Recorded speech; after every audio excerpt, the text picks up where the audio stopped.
Welcome. Good afternoon. Thank you for coming today to the Columbia University Epidemiology Grand Rounds. We're really thrilled to have Dr. Marion Nestle with us today. She's in very high demand right now, so it was really wonderful that you took the time to come speak to us. Dr. Nestle's frankly a public health giant, and whose work has really redefined our understanding of how policy and corporate interests shape population health. She's Paulette Goddard Professor of Nutrition, Food Studies, and Public Health, Emerita, at New York University. Earned her PhD in molecular biology and an MPH in public health nutrition from University of California, Berkeley. Her career has spanned both coasts, with previous faculty positions at Brandeis, UCSF, before coming to New York in 1988. Dr. Nestle has also authored 16 books, which is so impressive, and the most recent of which is What to Eat Now, which was released just in November, making a big splash.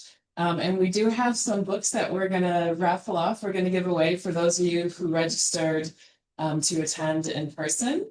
At the end of the Q&A, I'll just announce the names and we can hand those out.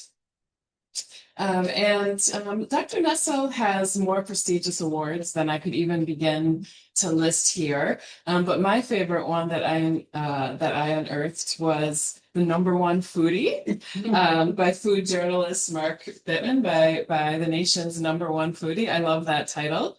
And so I'm really excited to get to hear from the #1 foodie.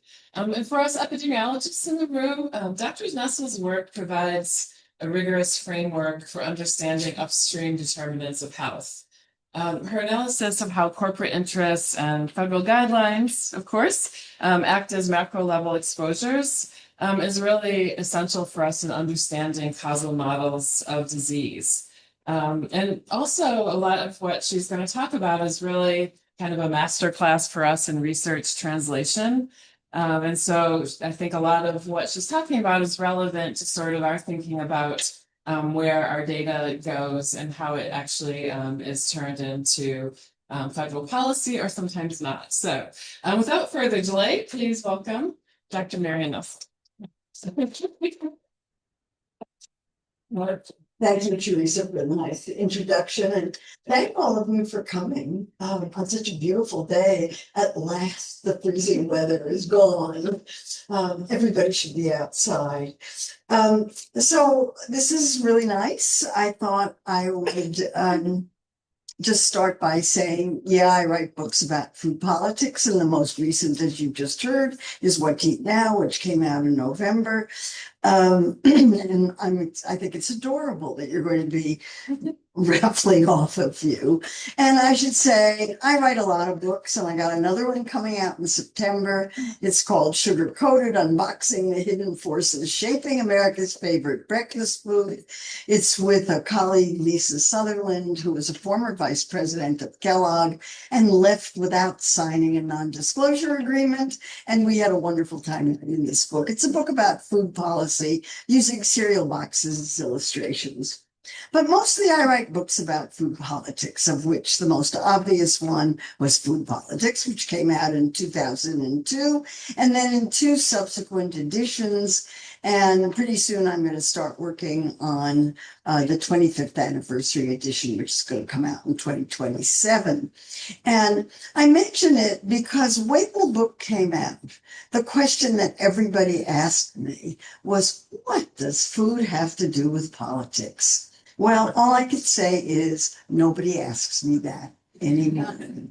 And the reason for that has to do with President Donald Trump, who, when he introduced Robert F. Kennedy Jr. as his nominee for Secretary of Health and Human Services, made this astonishing statement. For too long, Americans have been crushed by the industrial food complex. What? And drug companies who've engaged in deception, misinformation, and disinformation when it comes to public health.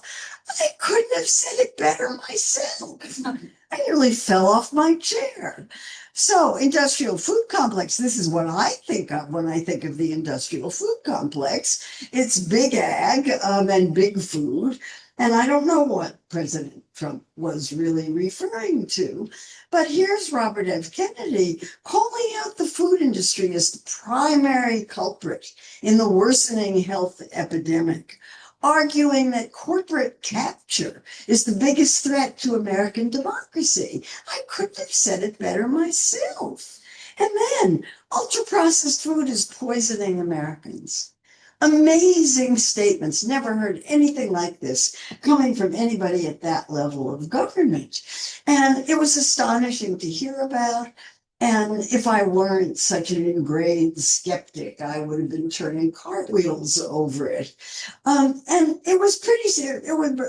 And here's Secretary Kennedy saying, we're overhauling the federal dietary guidelines with clarity and common sense. The current 453-page document is bloated and broken. Our new version will be short, simple, and focused on health, not corporate interests. Pretty exciting. So I thought, since the dietary guidelines came out in January, and they're pretty hard to understand, that I would talk about the dietary guidelines today. So that's what I'm going to talk about. So, are the dietary guidelines political? Yes, indeed they are. They always have been. And they're political because they govern nutrition policy in the United States. They're supposed to be an expression of federal nutrition policy. They govern what happens in federal food assistance programs, SNAP and WIC, military feeding programs. They have an enormous influence on what nutrition professionals advise their clients and the groups they work with. They have a big impact on the food industry because of what they say you should eat more of and what you should eat less of. Whether they affect consumers is something arguable, and I'll talk about that a little bit. Let me just do a brief history of the dietary guidelines over what is now 45 years, astonishingly. The first ones came out in 1980. They were in response to a 1977 report from the Senate committee called Dietary Goals for the United States that made the big mistake of saying eat less meat. Ooh, they got into very big trouble for saying eat less meat. They had, in fact, such trouble that the first edition of the Dietary Goals, which came out in February, had to be revised by December to a euphemism, choose lean meats and low-fat dairy products. That started the whole thing. The dietary guidelines in 1980 were meant to be a consensus statement of the Departments of Health and Human Services and Agriculture about what would be a healthy diet for Americans. They were little teeny pamphlets.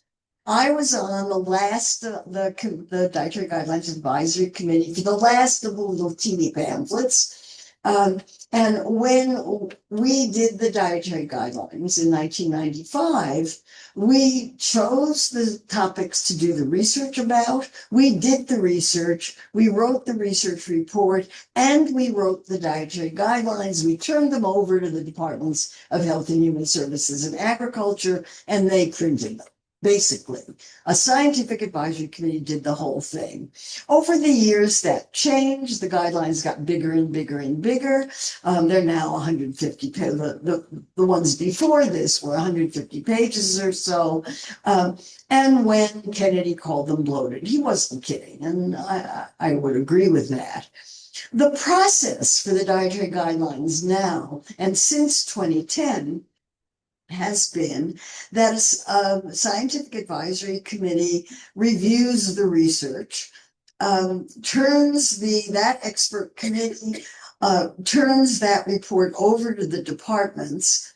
The departments now write the dietary guidelines. That's a document that's meant to be for food policymakers and nutritionists. And then on the basis of the dietary guidelines, the Department of Agriculture produces a food guide for the general public. And that's been the process from 2010 to the present. So let's talk about the 2025, fast forward to the 2025-2030 process, when during the Biden administration, actually maybe during the first Trump administration, the appointed a scientific committee to do the Dietary Guidelines Advisory Committee report. That committee came out with its report in December 2024. It was 421 pages. And very much like the previous dietary guidelines, it didn't do anything very dramatically different. It focused on eating more nutrient-dense plant foods, so plant-based diet. It advised eating less red and processed meat, fat-free dairy, balancing calories, and limiting salt, sugar, sodium, saturated fat, and alcohol. That's what the guidelines have always said since 1980. They considered ultra-processed foods, the concept of industrially produced foods that have a lot of additives with them, and decided that the evidence was largely observational and therefore not proving causation. It wasn't conclusive.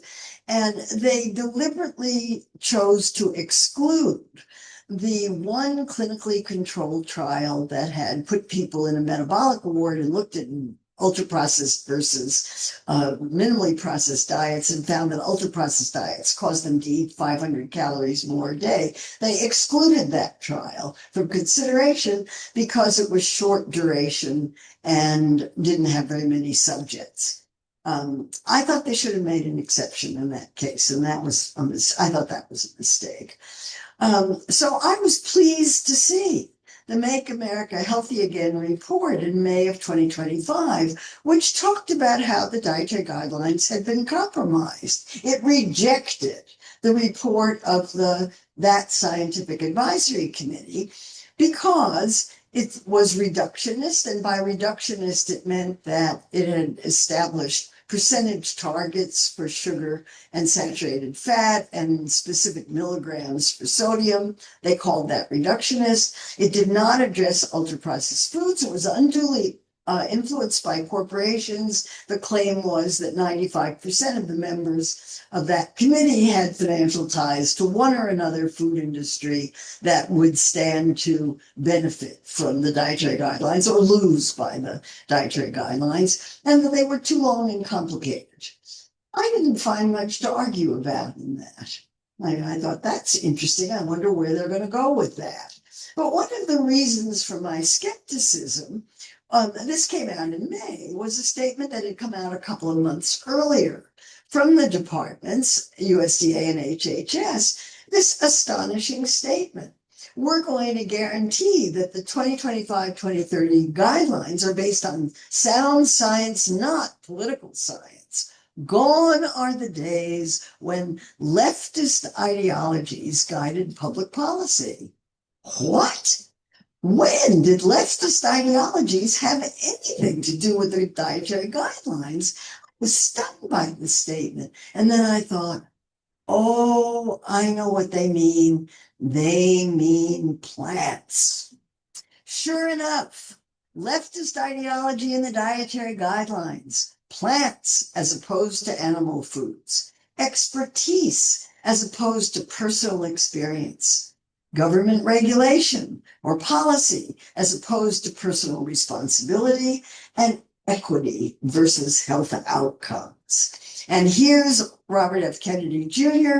We need to stop trusting the experts. Trusting the experts is not a feature of science or democracy. It's a feature of religion and totalitarianism. You can't make this stuff up. And here's the fact sheet that was issued on the day the dietary guidelines were issued, prioritizing health outcomes, not health equity, with this astonishing statement. When DEI impacts nutrition science, I'm going to read it because I don't understand it. It enables special interests to argue the status quo is acceptable because it would violate health equity principles to encourage Americans to eat healthier food? Can somebody explain that to me? I think I understand it, but I got to work hard to understand it. In any case, health equity is out. The other thing that's out is anything that happened previously. And the dietary guidelines, the website that came out on the day the guidelines came out, completely eliminated anything having to do with the food pyramid, which was kind of amazing because the pyramid hasn't been in use in the United States since 2010. But the statement was, we've been misled by guidance that prioritized highly processed food. Where did that come from? And are now facing rates of unprecedented chronic disease. So, okay, you want to link highly processed food with chronic disease. I don't really see where the pyramid does that. The only highly processed food I can see on that is maybe crackers. And it depends on how the crackers are made. I don't see any ultra processed foods on the pyramid. So I found that puzzling too.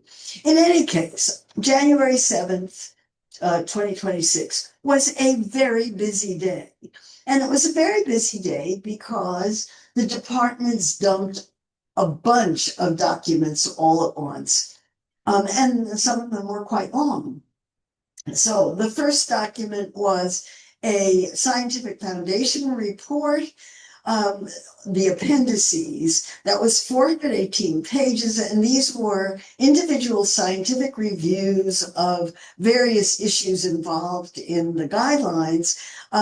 There was a group of 9 authors who individually wrote those scientific reviews, or they got postdocs and students to write it with them. But this was not a committee report. These were individual reviews of the literature. So there were, and these were the basis of a scientific foundation report that was 90 pages, and it had one author. So they got one person to take that 400-page set of research reports and turn it into a scientific foundation report. That was the basis for the dietary guidelines. That was 10 pages, but we have no idea who wrote it. It has no authors. We don't know whether a committee wrote it. We don't know whether an individual wrote it. We have no idea where it came from. And that was the basis for a website. And if you wanted to know what was going on, you had to look at the website, RealFoodGov. And one of the unfortunate things is they've taken that website down and have completely revised it. So on January 7th, you could go to the website Eat Real Food, and it would tell you about all those other documents. That was the only place to find out about all those other documents. Okay. So the guidelines and the food guide were released at the same time. The guidelines themselves, at first glance, look pretty much like a lot of the previous dietary guidelines. And what I have in red here are the things that I think, with a little approximation gadget in front of them, they're pretty much what had been said before. Eat the right amount for you. That's the total statement about calories. Consume dairy, eat vegetables and fruits, focus on whole grains, limit added sugars, limit alcoholic beverages. I wish there was something about salt, but there's not. But a lot of this was pretty much the same. The ones that were different had to do with protein. The dairy is supposed to be full fat. The incorporation of healthy fats, and then the limits on highly processed foods and refined carbohydrates. And I thought the Eat Real Food message was a really good message, and I liked the message about highly processed foods. So let me say something about the highly processed foods once. They used highly processed and not ultra processed. And they did that very deliberately. I was told by somebody connected with it that ultra-processed is too controversial a term because it doesn't have a real definition, and there are nutritionists who don't like it, and the food industry certainly doesn't like it. And so they decided to use highly processed, and that would also give them the opportunity to include refined starches and refined oils.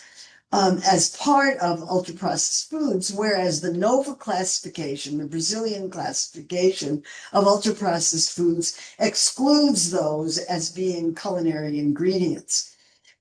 So the point that they make, and this graphic comes out of the scientific report, says that only 34% of foods grown on farms or raised on farms are minimally processed or moderately processed. And then 66% of the calories in American diets come from highly processed foods. I would call them ultra-processed because it's just easier. And these are highly processed, engineered food-like items, including sweetened beverages that include extracted ingredients, packaging issues, packaging chemicals like phthalates, PFAS, and microplastics, and a bunch of chemical additives like flavor, texture, color additives, and preservatives. And so they're saying these are the foods that are responsible for the 75% of American adults who are overweight or obese. Okay, that's plenty to work with. On the other hand, there are lots of problems with these guidelines, and the main issues that come up, at least to me, are the lack of discussion about calories, the thing about protein, which I'll talk about, the full fat dairy and saturated fat promotion, what they do about whole grains, which is kind of weird, and the alcohol, and then the entire process issue. So first of all, there was a rationale for what they did. But in order to find out what the rationale is, you have to look at Twitter, X. And I hope you're going to be very impressed with my ability to use social media because I'm going to be showing you a lot of these. This is the only place to find out about this stuff. So here's Callie Means, who is the chief food advisor to Robert F. Kennedy Jr., who on Twitter said that humans don't overeat carrots, broccoli, salmon, and steak. Our body has natural satiety signals for real food. So that's the rationale behind all of this, that if you eat real food, you're not going to be overeating because your body has natural satiety signals. You know, there's a fair amount of evidence to back that up, although not strongly enough. But let me go on to talk about the protein issue because that was the one that really seemed most bizarre to me because the guidelines recommended doubling of protein intake. And that Americans already eat twice the protein that anybody needs. Nobody is lacking protein. If you get enough calories, you're getting enough protein, even if you're a vegan. So I don't know where this came from. We're ending the war on protein.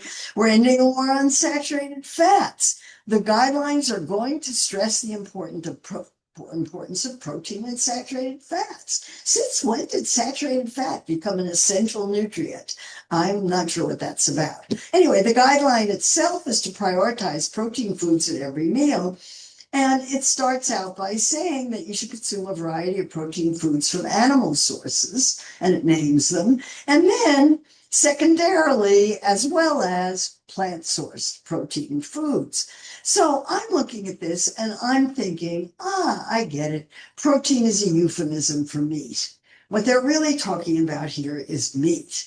And if you went on the website and looked at the new pyramid came in pages and you had to scroll through a bunch of pages. And I did screenshots of them and I'm very glad that I did because it's not there anymore. So this is the first one you got, the first page. And the first thing you see is a great big steak and a pot of hamburger and some cheese and an egg. The next one, bigger. More meat, more eggs, and then even more with various sources of fat. And then finally you get to the vegetables and fruit. And as an afterthought, you get to the whole grains with no explanation of what that's about. So my interpretation of this is all about meat.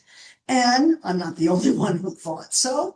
An editorial writer in the New York Times wrote The New Food Pyramid brought to you by Big Meat.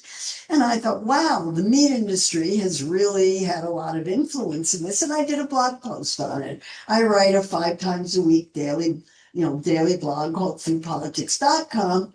And in February, I did a post. Is the dietary guidelines prioritizing the meat about industry lobbying or personal ideology?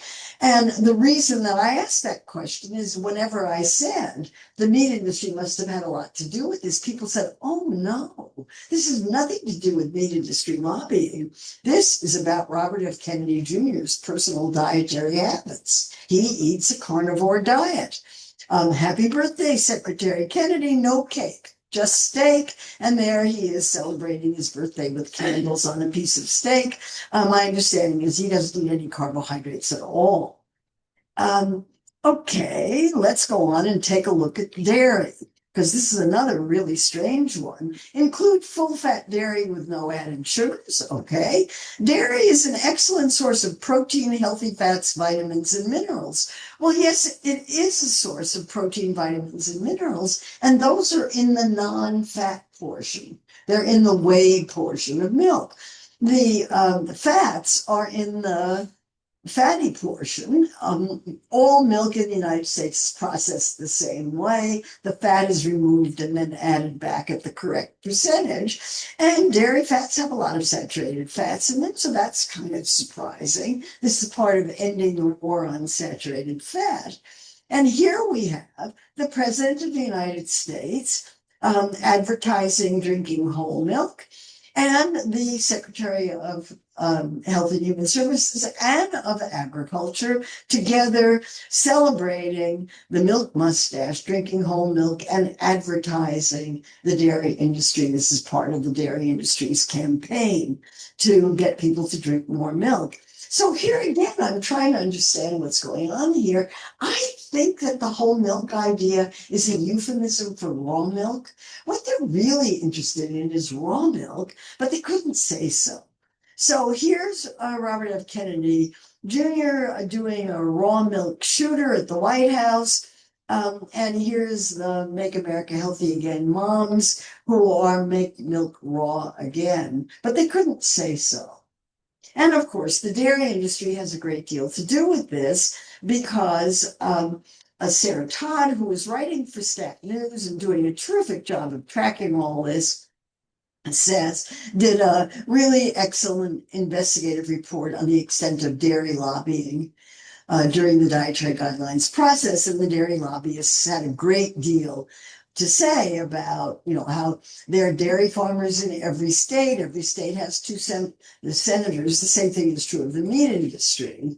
And that has a lot to do with why these industries have so much power, is they're spread all over the country. So here's Robert F. Kennedy Jr. again on Twitter or X. Beef is back, whole milk is back, butter is back, bacon is back, eggs are back. The war on real nutrient-dense food is over. Are you ready to enjoy eating again? Amazing. So, I don't know if people ask me all the time, well, what are we supposed to eat? And I think it's so simple that the journalist Michael Pollan can do it in 7 words. Eat food, not too much, mostly plants. That's a summary of everything that the dietary guidelines have said up until now. It's really straightforward. And now we have new dietary guidelines that say, again, this is my interpretation, eat real food as much as you like, mostly meat.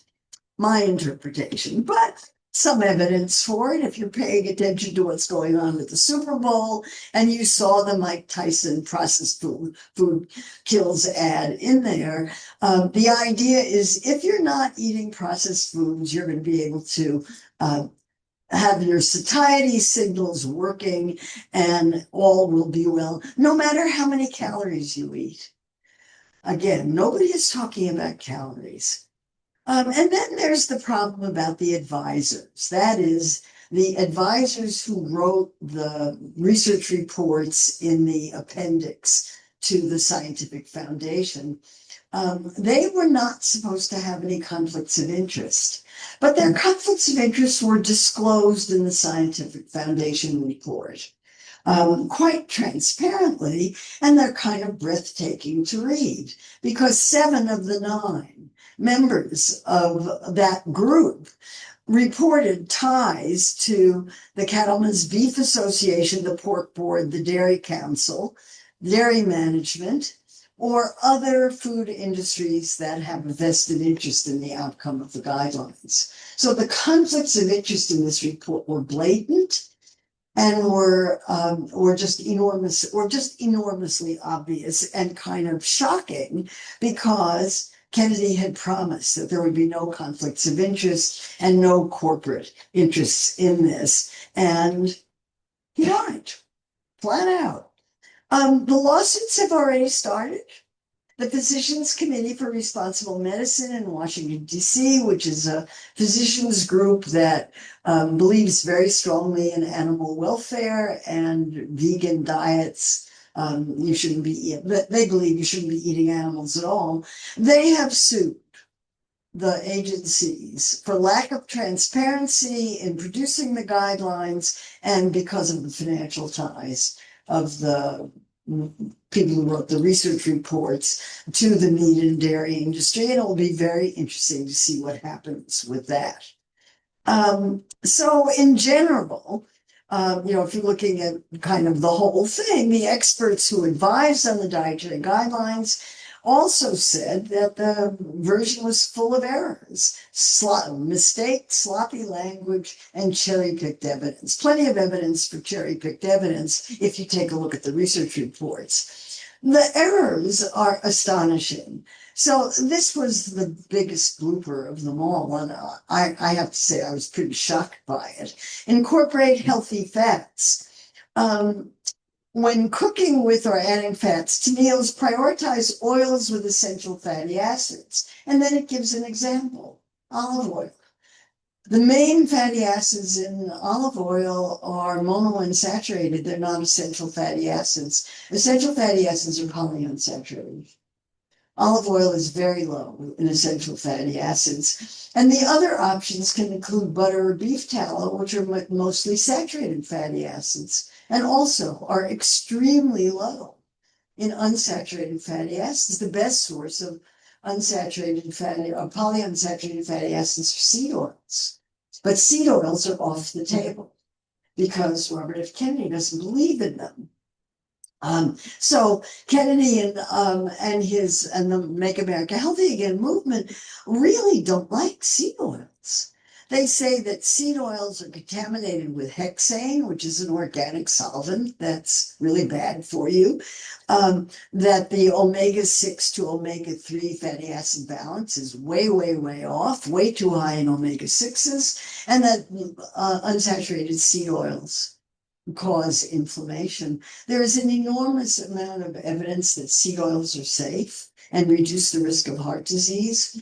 And there's not very much evidence that you would have any confidence in that says anything about inflammation. So I don't know where this comes from, but it baffles nutrition scientists. All of this makes me wonder whether anybody knew anything about nutrition, had anything to do with this thing. And that brings me to alcohol. And this was a very controversial one because in the last dietary guidelines, the previous set, the committee wanted to, first of all, the guidelines since 1990 have said no more than 2 drinks a day, defined drinks, no more than 2 defined drinks a day per men, and no more than 1 for women because women don't metabolize alcohol as well. But the last set of dietary guidelines, the Scientific Advisory Committee wanted to change that to no more than 1 drink a day for men. And the agencies overruled the Scientific Advisory Committee under pressure from the alcohol industry. So that was a big issue. There was a consideration of whether it would be 1 drink a day for men or 2, but they decided not to go with any limits at all. And the guideline is consume less alcohol for better health. So what does less mean? Well, it depends on how much you're drinking, I guess. I don't know. But one indication came from Mehmet Oz, who's the head of all the Medicare and Medicaid programs. And he said, alcohol is a social lubricant. It's important for people to socialize with each other. Just don't have it for breakfast. An astonishing statement coming from a federal official. And here again, investigative reporters have looked at the role of alcohol lobbying in all of this and found that the alcohol industry spent big lobbying the government as it dealt with what it viewed as a major threat to the alcohol business. So behind the new dietary guidelines, industry-funded studies, opaque science, crushing deadline pressure, and I would add ideology. So one question is whether this makes any difference at all. And this cartoon, I think, just says it like it really explains what it is. Americans don't follow dietary guidelines. The percentage of Americans who eat according to dietary guidelines is minuscule because we live in a food environment that promotes a very, very different kind of eating than the guidelines do.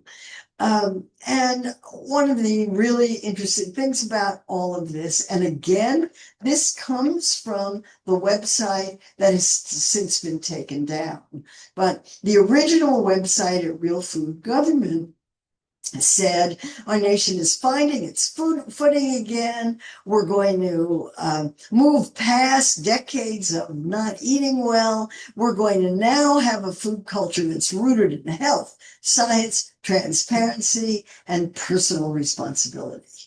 This is about personal responsibility. It is not about policy.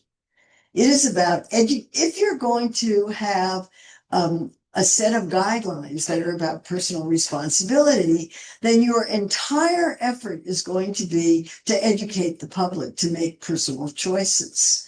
This has nothing to do with public health and nothing to do with going beyond education to look at changes in the food environment that might make it easier for people to make healthier food choices. And here's just a short list of possibilities for ways in which the food environment might change to create a healthier food system that made it easier for people to make healthy choices. And these are things like taxes and subsidies and restrictions on marketing and increasing SNAP benefits and having a universal basic income and universal school meals and a completely different agricultural system that's focused on producing food for people rather than feed for animals and fuel for automobiles.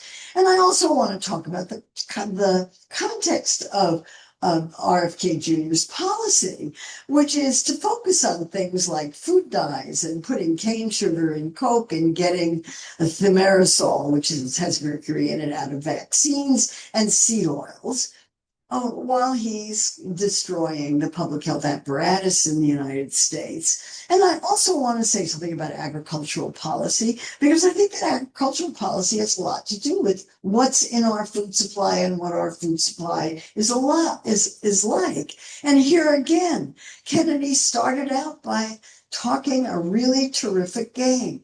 He made a statement that Americans' agricultural policy is destroying America's health on every level. I would agree. It's destroying the economic health of farmers by forcing them to get bigger, get out. And that, I would argue, is the root of a lot of problems.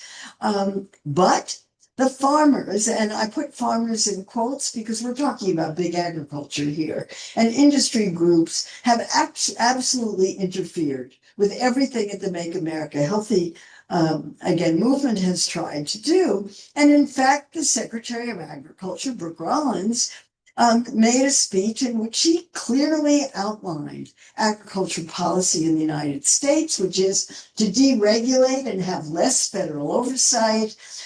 She wants traditional ranching, which means CAFOs, confined animal feeding operations, to focus on economic productivity and biofuels, And then to eliminate anything having to do with DEI programs, green programs, or anything having to do with environmental regulations. And President Trump appeared on this poster for lawfare, a word that I had never heard before. And he announced a farmer and rancher freedom framework. Note the rhetoric here, comes right out of 1984, to end agricultural lawfare. Lawfare is defined as enforcement of punitive environmental rules. So much for sustainability, climate change, and getting rid of agricultural pesticides, which had been promised right from the beginning.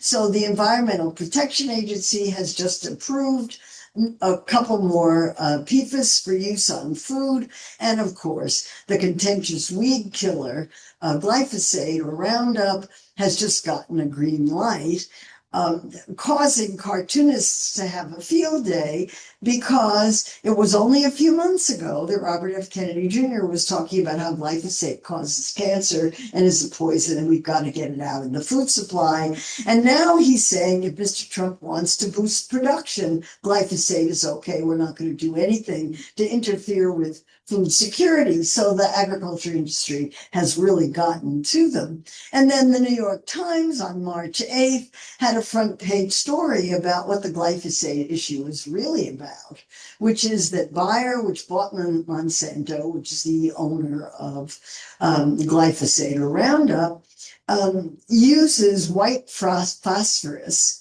to make Roundup. And since it's making white phosphorus, it might as well make it for the military as well. And it supplies it to the military, and then the military uses it to make munitions and other kinds of things. And if you take glyphosate out of the food supply, then Bayer will stop making white phosphorus, and the military isn't going to like that. Food politics, anyone? Pretty clear why nobody asks me about this anymore. Food is political. Okay, so what do we do about all this? Well, I'm a great believer in food advocacy. And if you're going to do advocacy, do it right. And in every talk I give, I want to push this book, Organizing for Social Change. If you're not familiar with it, it's a lab manual for how to do advocacy effectively. And anybody who's in public health needs to read it. So I'll leave you with that thought and leave you with my mantra, which is vote with your fork. Yes, every time you make a decision, a food decision at the supermarket, you're voting with your fork for the kind of food system you want, but even better, vote with your vote, and recognize that food is political and deal with it accordingly. And I'll stop here. Thank you very much.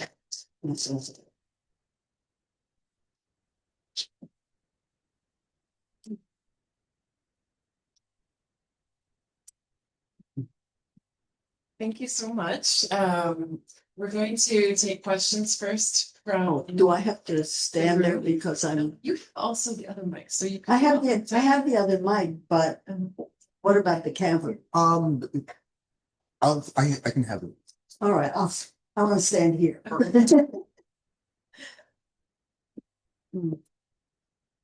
Oh, all right. Well, thank you very much for that overview and the presentation, and also for all the work advocacy that you've done over the years. I just want to try and mention what I see as sort of a 6-ton T-Rex in the room, and that is looking at rising carbon dioxide and climate change relative to all aspects of food systems, from production to food safety to food nutrition. Do you have any insight, suggestions, recommendations that you would see going forward?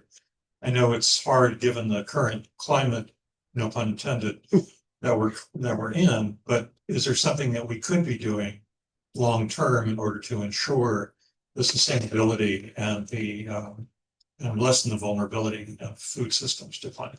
Well, I'm glad you asked that, because I really should have said that one of the big points about eating less meat is because beef has the largest impact on greenhouse gas emissions. And if you're going to eat a healthy diet that is also healthy for the planet, you want to eat as little red meat as possible. So that's one really, climate change is off the table here. It's one of those 200 words that you're not allowed to mention if you get federally funded.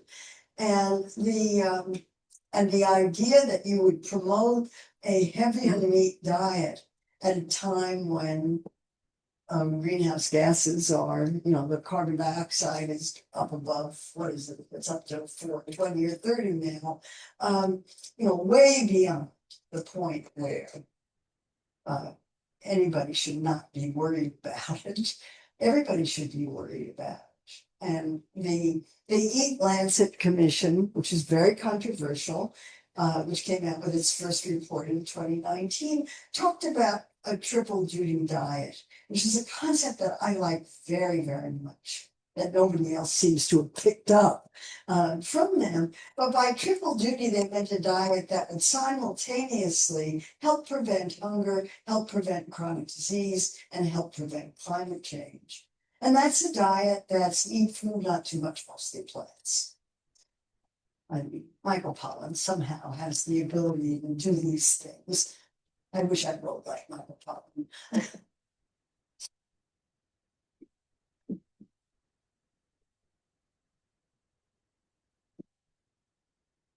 Yeah, what always baffles me is discussion around food equity in terms of health incomes, particularly in low-income communities.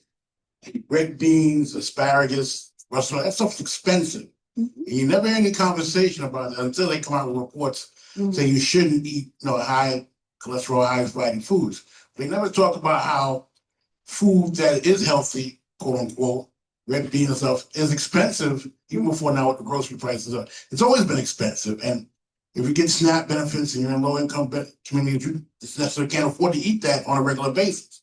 So where's the conversation, robust conversation around food equity and low incomes and how to navigate that? It's off the table. It's off the table. And that was the point I had about that slide, is it was deliberately off the table. That fact sheet was issued with the dietary guidelines, and it said, we are not going to talk about health equity with that ridiculous statement that I showed you, but it was very clear, off the table. Equity is one of those 200 words that you're not allowed to mention. And why would they mention it? If they mentioned it, they would have to talk about the issues that you just raised, and they don't want to. So the policies are set up to, one of the ironies of this is that federal food policies are set up to promote consumption of ultra-processed foods. The whole thing is set up for that. And if they want people to eat healthier diets, they need to do the policies that were on my aspirational list.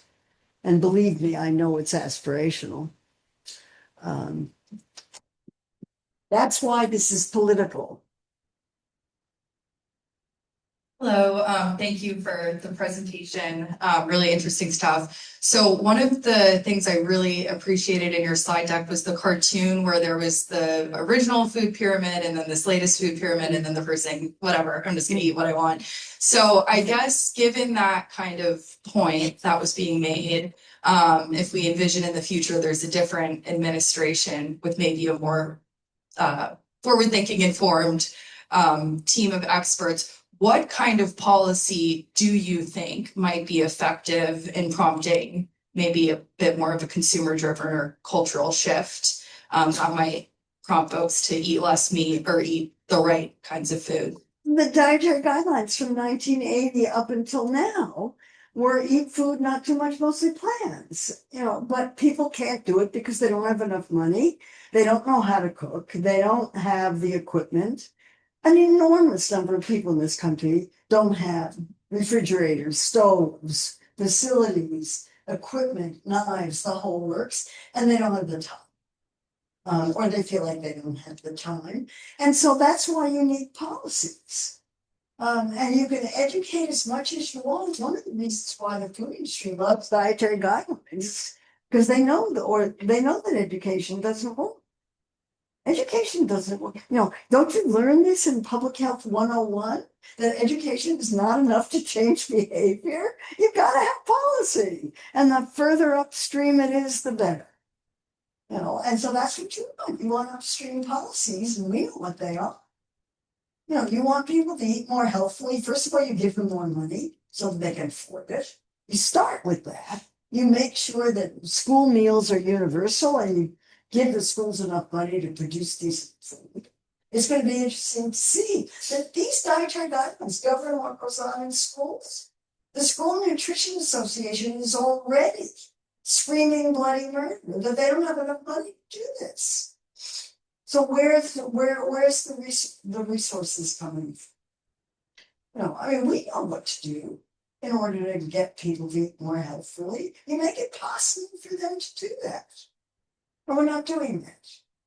So, you know, will another administration do it? Not that they've got, you know, Michelle Obama tried. But she was nanny state, right? And the nanny state accusation did not get to Robert F. Kennedy Jr. until he went after Dunkin' Donuts. Only then did the word come up. No. He attacked Dunkin' Donuts for having drinks that have 115 grams of sugar in them. Holy smoke.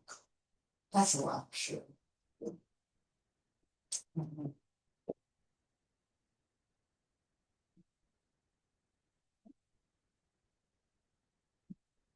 Thank you so much for that presentation. I wanted to ask your opinion about the alcohol guidelines. I was part of, as you probably know, there was 2 reports that were commissioned to inform. 3. Oh, I didn't know about the 3rd. I was part of the ICPOD report. And there was a lot of controversy between the ICPOD report and the NASEM report. And then ICPOD report didn't end up getting submitted to the committee that informed the dietary guidelines. The NASEM report did. The people who wrote the NASEM report had all kinds of conflicts of interest with the alcohol industry, et cetera. My question is, eventually when the dietary guideline came out that just said, drink less, basically, many people on the committee that I was on thought it was great and said, that's evidence-based. You know, basically what our report showed is that you have a true dose-response relationship between the amount of alcohol and the health consequences. Even at very low levels of alcohol use, there's an elevation of risk of health consequences. And so they said, okay, drink less. That's an evidence-based statement. And I thought it was terrible from a public health communication standpoint. And when you were talking about kind of these statements from RFK Jr. that you're like, wow, a lot of these statements are evidence-based, like they're consistent with the scientific evidence, but the way in which they're communicated is, you know, risks tipping over into some problematic areas. And so to me, the whole debate about the alcohol guidelines comes down to evidence-based recommendations versus health communications. And I wondered if that bled over into other areas that you have worked in the dietary guidelines, and if you even agree with that dichotomy. Yeah, I mean, the alcohol recommendation was really interesting because it can be interpreted either way. And I've heard people, as you just said, say this is so much better than anything before, because when we say less is better, we mean less. But to me, it says less than what? You know, I mean, it's what are we talking about here?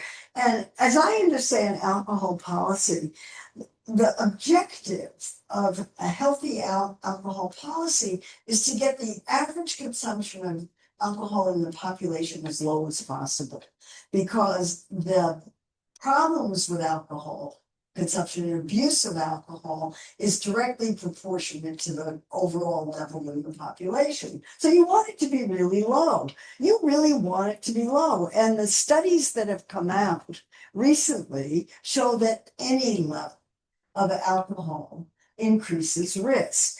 And what these guidelines did that's different from previous ones, these don't say anything about cancer risk at all. And the Surgeon General's report, that's the one you didn't mention, was the Surgeon General's report, talked about 7 different kinds of cancer. And the one from the National Academy of Sciences, which is the only one that the group that wrote the research report, the foundational research report, looked at, was kind of vague about the cancer risk. Oh, it might have something to do with breast cancer, but we're not going to worry about that. That's an exaggeration, but that's how I read it. Was that it was a trivial concern, but it is not a trivial concern. Not at all. If you happen to be female, it's not a trivial concern at all. So that there's nothing in the report about cancer risk. Nothing. And that's why my interpretation of it was that it wasn't as tough as the previous ones. But I know other people feel that I talked a lot to the reporter from the Times who's been writing a lot about alcohol. And she said everybody that she talked to in the alcohol industry was really happy with the way this came out. Well, or that some people were unhappy about it, but some people were happy. I don't know. It's confusing. But I don't think it's very. I mean, they also removed the recommendation that youth don't drink alcohol. Oh, yeah. You know, like things like that. It's just like egregious, but. Right. Yeah. I mean, there's that too. It's a very weak recommendation in my view. From people who say they teetotal too, which is kind of interesting. Kennedy doesn't drink alcohol. He says. Hi, thank you. This was so great. I wanted to ask, I know you talked about it a little bit, but if you could talk a little bit more about, it has never been clear to me if there's a real distinction between highly processed foods and ultra processed foods. And I feel like these are used as sort of boogeyman words. Mhm. Sometimes like it's one of these things where I feel like you talked about pretty explicitly, there's a lot of social coding around a lot of the Kennedy stuff and a lot of like what's considered real food, what's considered not real food, and there's class stuff and there's race stuff and there's all kinds of stuff. But the ultra processed, highly processed, that's one of these things that like I can never tell if these are real terms that mean something or if these are just things that are used to dance around, not dance around, but Well, I'm a believer in the ultra processed concept. And I was one of the authors on the 3 papers that came out of the Lancet not too long ago.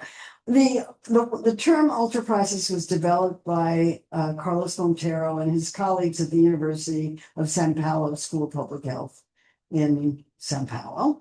And it has a specific definition. He invented something called the NOVA classification. NOVA has no meaning other than a word.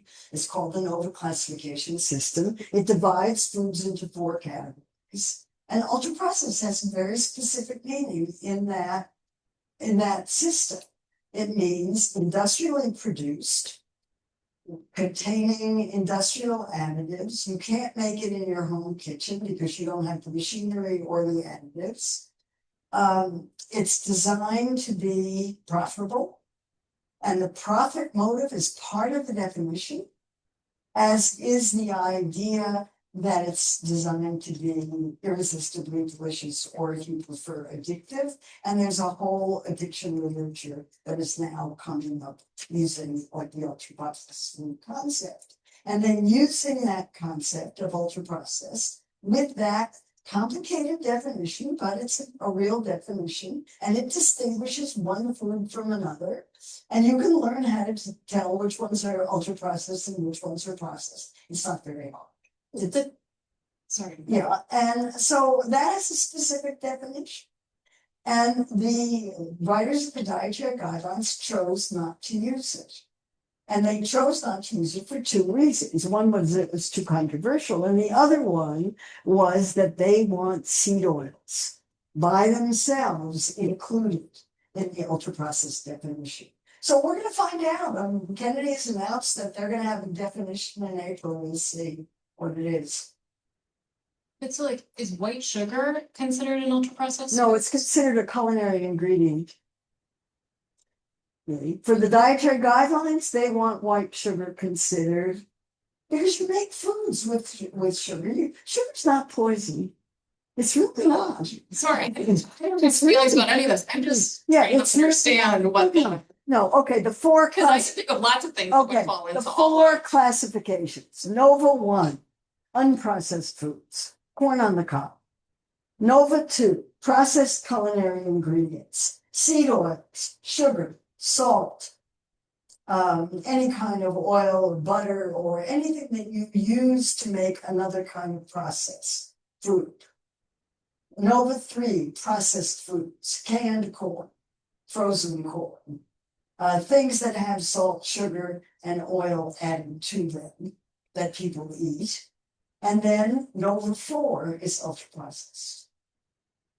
So, you can like the definition or not, but it works. And I need to say that there are now probably, there are at least 100 major studies of ultra processed foods and health that show a correlation between diets high in ultra processed foods and poor health outcome. And there are now, I think, at least 4 clinical trials, very well controlled. Metabolic ward where people are locked up where they can't lie or cheat about what they're eating, that show that ultra processed foods induce 500 calories a day more, 800 calories a day more, 1,000 calories a day more. Those studies are short term. And then there's the one trial that was done in Great Britain where people were given ultra processed diets or minimally processed diets at their home. And they could cheat or lie, but actually they picked up what was left over and they did the best they could. And even under those circumstances where people didn't eat as much and lost weight, the people who were consuming the ultra-processed diets still were consuming more calories. So for that alone, if you call it junk food, just think of it as junk food. But it's a specific category of junk food, and somehow it works for a research study. And there's been a lot of research. So I'm a believer. I think if people get it, I don't care about the definition that much. What were the examples of the exclusion study that they gave study participants? They gave them. What did they do? They gave them fast food with various kinds of additives in it. They gave them potato chips. They gave them snack foods. They gave them cookies and crackers and whatever. And then for the study that was done in England, it was all processed food. It was all processed, but they made a distinction between processed and ultra processed, and the processed were whole wheat breads, yogurts, power bars, those kinds of things. Everybody lost weight. The diets must have been awful. But anyway, it's hard to know. Other questions? Yeah, there are.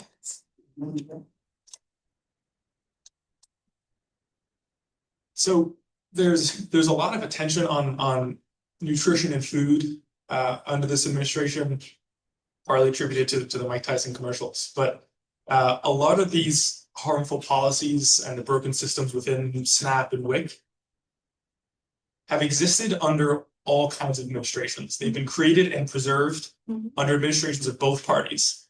And so I'm curious, with the grip that Big Food has on practically every single administration, if we should start turning our attention to innovation and pressure on private industry, and then hope that seeps into policy, as opposed to expecting policy changes to happen with the amount of pressure from. More specific about what you mean. I'm not following the question. Sure. So the administrations that have upheld, let's say, like WIC and SNAP, that provided government subsidies for junk food or artificial barriers to maintain specific manufacturers that supply products. A lot of the food that they supply is not clean nutrition that a lot of lower income families should be consuming. And yet they've been able to control these programs. And so if we were to shift attention to newer, better for you companies and private organizations to support them as opposed to the larger corporations, do you think that should be taken into consideration? Boy, I'm missing a point here. You want to have wellness products. I mean, SNAP, people just go to a grocery store and they buy whatever they want. Except in the states now that have, the 22 states that have now said they're going to exclude sodas and sometimes other foods. So you want wellness products to replace, I mean, there are no specific foods that are being, well, maybe in Wicker schools. I don't understand what you're asking. I really Okay, don't. sorry. I'll make it a little more specific. So WIC, let's say infant formula. Each state supplies formula based on whichever manufacturer wins the bid for the Right. contract. Okay. And Oh, so that's only formula, just formula, only formula, right? And that eliminates the choice that parents have over formula. over formula. But all the formulas are the same, so what difference does it make? Do you think all formulas are the I same? do. I mean, they all have the same ingredients with really minor differences. Unless you're talking about the wellness formulas, which tend to have botulism in them, unfortunately. So, I mean, everybody who's involved in the dietary guidelines makes wellness products. And a lot of what they're trying to do is to sell wellness products. Whether that's good, bad, or indifferent, we can argue about. Hi, this was a great talk and I love watching you anywhere that I can. So thank you so much for coming.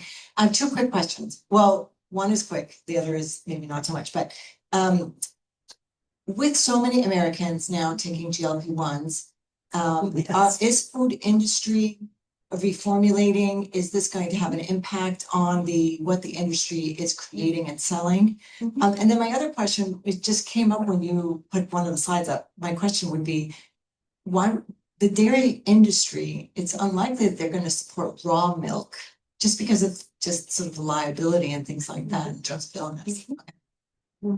Yeah, the dairy industry is being very quiet in all of this. They're very happy about home because they think that'll make people eat more. In fact, the milk consumption is up. So they're very happy about that. And it had been going down for years and years and years. So they're happy campers. GLP-1 drugs, they're fascinating. And they have had an enormous impact on the food industry already. The food industry is under siege right now for more reasons. RFK Jr., the concept of ultra-processed foods, GLP-1 drugs, and inflation. All of these combined have reduced food sales and companies are feeling it. Walmart was one of the first ones that reported that it was seeing a decline. You know, if you belong to a supermarket shopping thing, they know everything about you. And so they can tell, I guess, who their GLP-1 user customers are, because they've got drugstores, and they can see what they're buying. And they're 5 to 10% reduction in sales. That's huge. That is a huge thing. And there's a group at Cornell that's doing that research. They've shown a 5 to 10 reduction in sales. The companies have responded. Nestle, no relation, was the first to come out of that starting box. And they produced a line of foods for GLP-1 users. Cargill has a line of meals. You can see it on the package, GLP-1 friendly. And other companies are doing the same thing. These are products that are high in protein, vitamins, minerals, and fiber, and low in sugar. And how they taste. Well, actually, the meals weren't bad. And the portion sizes are smaller. Well, I think small portions is a great idea.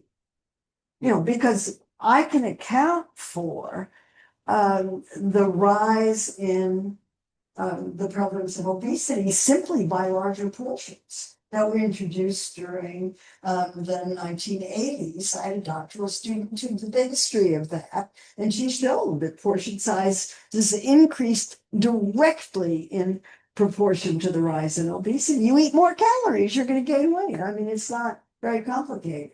Nobody talks about calories. So yes, these products are gonna be all over the supermarket. The supermarkets are already advertising GLP-1 friendly. There are supermarkets that have sections with GLP-1 friendly products. There are drugstores with GLP-1 friendly food products. I've got pictures of them. And and all of that's happening already. And last year, I'm not doing it anymore, but last year, I asked audiences that I was talking to, if you're taking a GLP-1 drug and you're willing to talk to me about it, would you come up afterwards and talk to me privately? And I talked to lots and lots of people who are taking these drugs, and some of them stay on it, some of them go off it, but the anecdotes that I heard were very similar to the research on it. Half the people go off in the first year. Everybody feels like eating this. Amazing. They don't want to eat as much. No, still like food, but don't want to eat as much. No. So my question's a little different because the idea of like food being political, and I've been interested, and this is not my area, so there's other people in my more, but the idea of using the dietary use new guidelines and the MAHA as a way to push white nationalism. So right, like it's like funny, but no, but like like we can think of like milk and being pro-Aryan, but also the idea that the foods that are being pushed are foods that are not like culturally expansive, and so in terms of thinking about as epidemiologists, when we think about this contributing more to health disparities, how do we think about that in terms of like, what should we be measuring? What should we be, right? Because that has lots of implications then beyond just food, but also the impact of pushing this agenda, this social agenda as well. Well, yeah, because equity's off the table. Anything having to do with it is off the table. Just like climate is off the table, sustainability is off the table, environmental protection is off the table. All of those things are off the table. They are of no interest to this administration whatsoever. Not only no interest, but they are deliberately excluded. No, explicitly exclude. That's what the fact sheet said.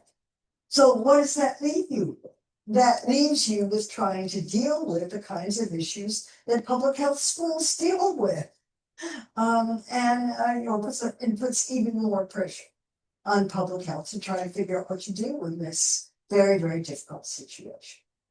No, I think people are writing about this. You're not the only one who's thought of that. And I'm already seeing articles about the whiteness of the dietary guidelines. So yeah, that's an acute observation. Right. Can I ask a question? And then I think we're going to go online, right? So listen, I just want to say thank you so much for your continued energy and activism in this space. I've been reading your stuff for quite some time, and your books. I'd say I loved your first book, the follow-up to this. I'd love to hear where this one's different. And we also read the Berkeley Wellness Encyclopedia and all these other sorts of things. I agree with you very much that policy is the way to go and changing context and environments without a doubt. But I think we're sort of left in a moment where we're trying to change individual behavior. Sadly. With that in mind, people don't read books as much anymore, like physical books. I'm wondering what you think of, I started using Yucca. You know what that is? Does anyone else use Yucca? I'm a dinosaur. It's okay. So this is amazing. So all food that you buy and anything you see in a store or bodega or whatever has a code on it, like not a QR code, but a barcode. Thank you. And so this is an app on phones where you can scan the app and it gives you a recommendation about that product, whatever it may be. It could be anything ranging from, whatever, organic food to ultra processed food. And it's been sort of interesting to watch. And it was a very mom and pop operation that has now exploded. And the use of this particular app, and there's a series of competing apps as well online. And I mean, again, it doesn't replace the need for policy advocacy and change at a big level, but it is something that has seemed to grow in usage quite a bit. And I'm wondering what you think of that sort of stuff. Yeah, it's not the kind of thing that I would use because I don't have a need for it.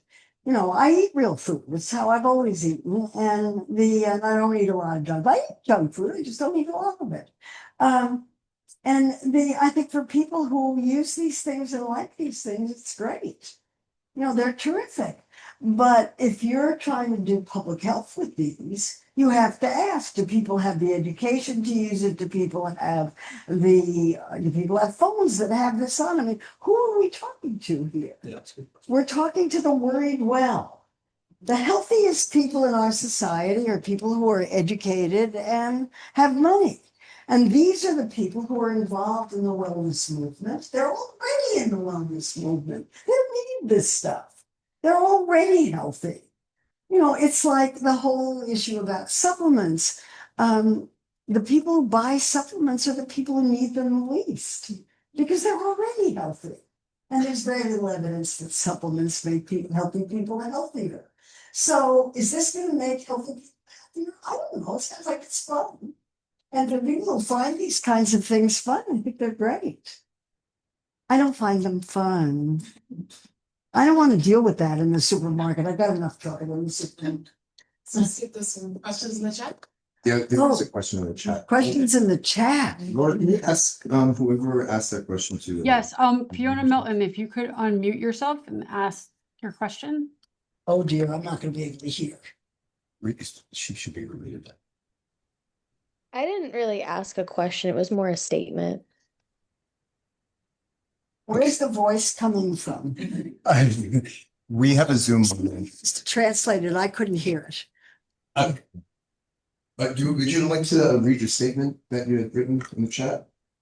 I was just making a statement that I was surprised to hear that there is no difference between baby formulas. I think that's a Baby formula. that was The all difference between baby that was the only formulas. the statement I was making. So it Oh, was they're just so surprised. tightly regulated. The FDA has a rule about every single ingredient in them. Most of that stuff is marketing. I've got a chapter in the book on formula. It's mostly marketing. There's very little evidence that one ingredient or another makes much of a difference. They all have the same stuff in them because they're all competing with each other. And the amazing thing about infant formula is the difference in price.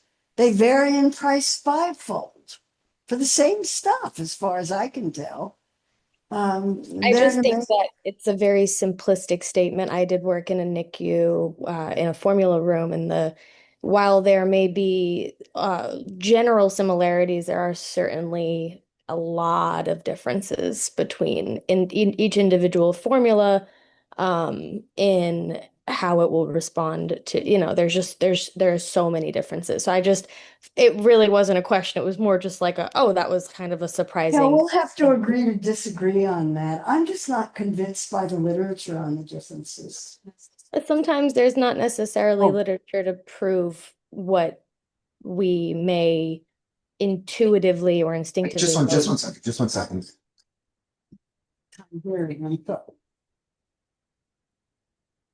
Hospital. Oh, it's not hospital. Oh, that of course it is. Oh, sorry, neonatal, sure. That's a different issue. Yeah. Well, Sorry. that's what formula is very much often used in this setting is a neonatal space. So, Okay. I mean, it just felt like a very broad statement to me. I'm sorry, I wasn't talking about hospital settings. But it's not just the Sorry. hospital. It's like, these things translate over to homes as well, but also there Yeah, is, but those are special formulas for special purposes. I think that the talking formula about thing is just very controversial right now because there are new ones on the market that are non-GMO and, trying to contain, okay, you guys want to move on, no problem. Okay, I see what the problem is. Okay, thanks for the comment. Anybody, are there more? There was one more question. Can you speak about GMOs and health risks associated with them?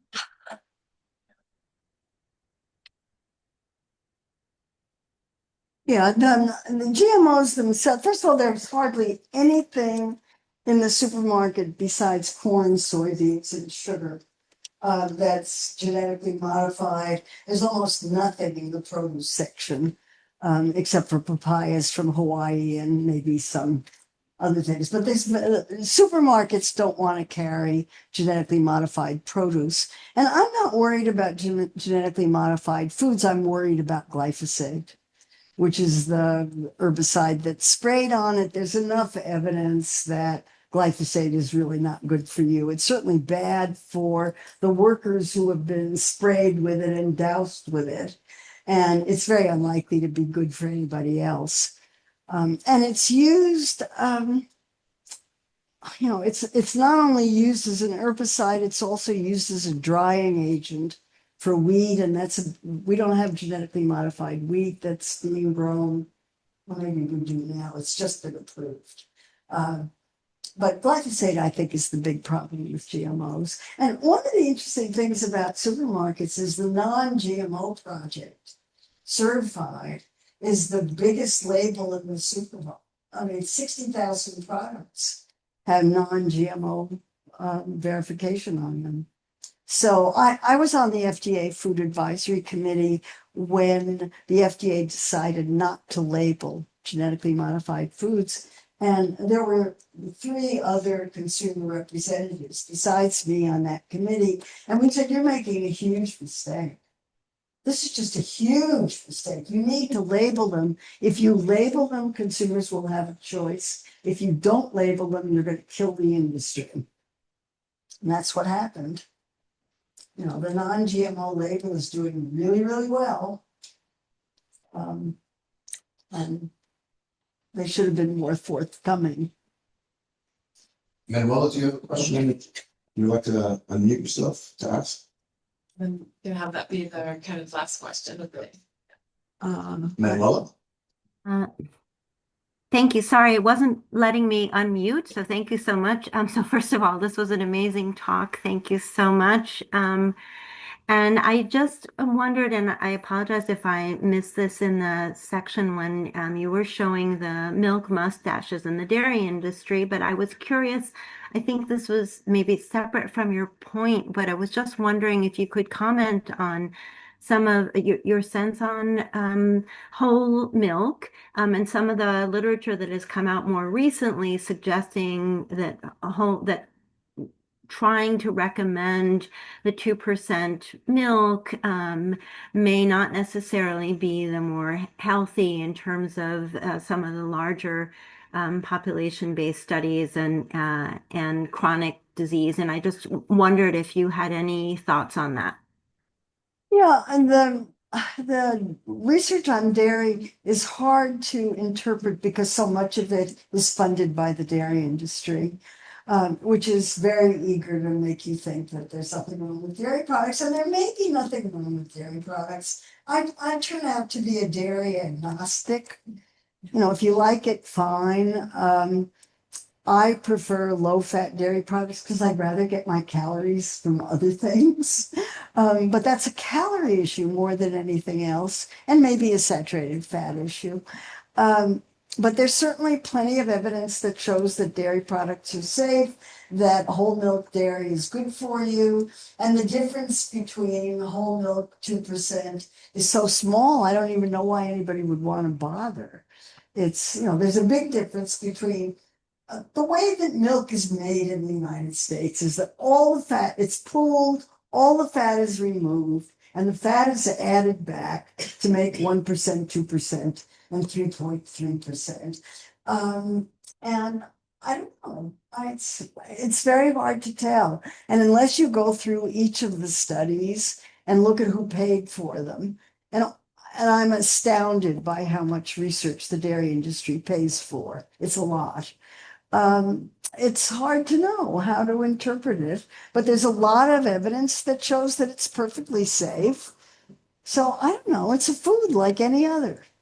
If you're not lactose intolerant and you're not allergic to the proteins and you like it, fine.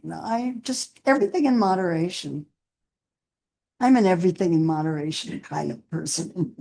That's a great note, I think, to wrap up. The talk and the whole discussion. We have some refreshments everyone can help themselves to. I'm also just going to read off some names of our book winners. So maybe if you could just come up and Gerald will give you one. Natalie Boychuk, Samantha Veal. Are you here, Samantha?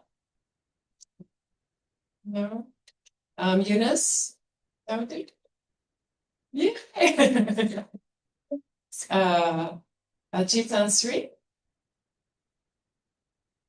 No. Zach. Zach Omar. No. Yeah. Zach Omar. Raise your hand again, Zach. Thank you. Stan. Stan, is Stan here? Okay. Zhao Zhu. Megan, right? Oscar Jimenez. Caitlin Reef. Caitlin Reef. Sandra. Yeah. And we have one more. Olivia Kim. Is Olivia here? Bihan? Bihan, sorry. Edgar. Yeah. Thanks for showing up, and please help yourself to some refreshments. And maybe you could even ask Dr. Nestle to autograph your books. I'd be happy to.